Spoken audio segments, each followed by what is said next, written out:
your governor doing, by the way? Good? I think so.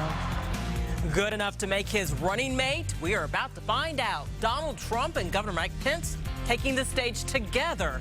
An audition for what could be the Republican presidential ticket this fall. Let's tell you the latest now. CNN quoting sources tonight that the running mate race is down to Mike Pence and Newt Gingrich.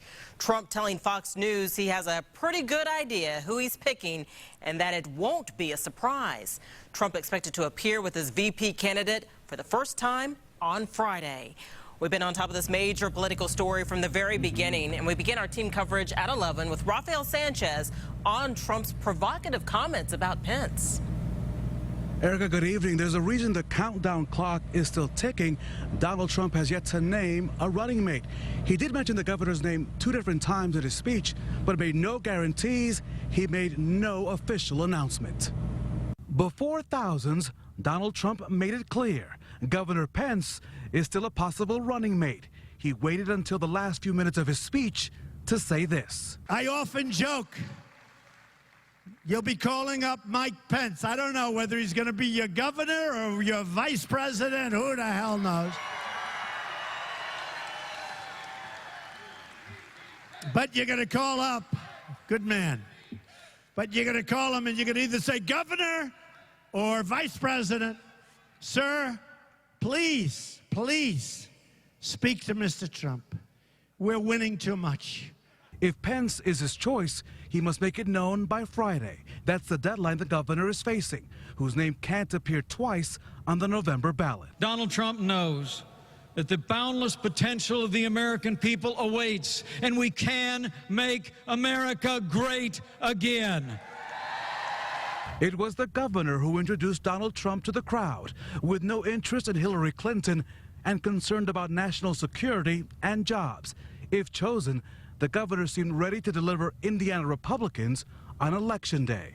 We are 119 days away from a great victory in the United States of America when Indiana becomes the first state on the board to make Donald Trump the 45th president of the United States of America.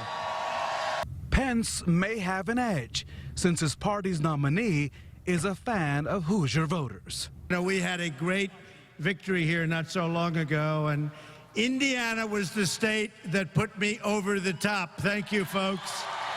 Thank you. So tonight, Indiana is in the national spotlight. Everyone is keeping an eye on that clock to see exactly what Donald Trump, Erica, will do. Everyone is now waiting to see for the big decision. So, Rafael, will the governor be waiting for a call in Indianapolis? Well, as you know, Erica, the governor is facing a tight re-election bid against Democrat John Gregg. Tomorrow, he is scheduled to make several stops across the state. He will not be in Indianapolis necessarily, but he'll be reachable. Keep in mind, if he does not get the call, he still plans to run for governor, Erica. All right, Rafael Sanchez reporting live. Thanks, Rafael. The lines to get into that rally started forming early this morning. Hundreds poured into Westfield's new Grand Park Event Center to see Trump speak. RTV6's Chance Wolser has been there all afternoon. He joins us live now with post-speech reaction from the crowd. At 4:30 this afternoon, the doors here to Grand Park opened to the public, and at about 9:30, those same crowds headed back to their cars just as enthusiastic and excited as they've been all day. There was not much at all in the way of opposition or protest here to combat the Trump for president and Make America Great Again chants that filled the air here at Grand Park. It was a very invigorating speech. Donald Trump talked about all his points. It was very good. Yeah, baby! Donald Trump 2016! It was a great, exciting rally. I thought Donald Trump said a lot of great things, and I'm looking forward to the election. I've been a supporter of Mr. Trump since almost the very beginning. Honesty is refreshing, and I'm looking very forward to him being our next president. And from what we could tell, police who were outside Grand Park had a relatively quiet evening as well. The crowds were well behaved. There were 3 or 4 protesters standing out with signs, but the dialogue between the two sides was respectful and resulted in no issues. Live in Westfield tonight, Chance Wolser, RTV6. Let's bring in Katie Hines now. And Katie, you were at the GOP fundraiser with Donald Trump and Governor Pence.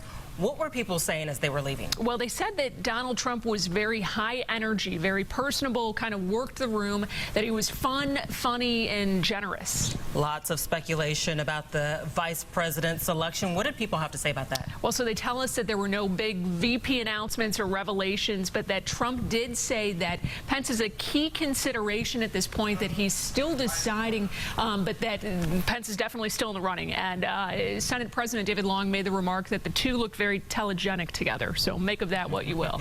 All right, our full team will be following this closely. Thank you very much, Katie. Thank you. And Skycam 6 was also outside that fundraiser. You can see protesters gathered on Monument Circle taking aim at both Trump and Mike Pence. The crowd carrying signs that read, "Dump Trump" and "Fire Pence." Democrats there targeting what they call divisive rhetoric and policies from both men. I think as a Democrat, it's a wonderful ticket because it is what's wrong with this state and the country in terms of the message that's being sent.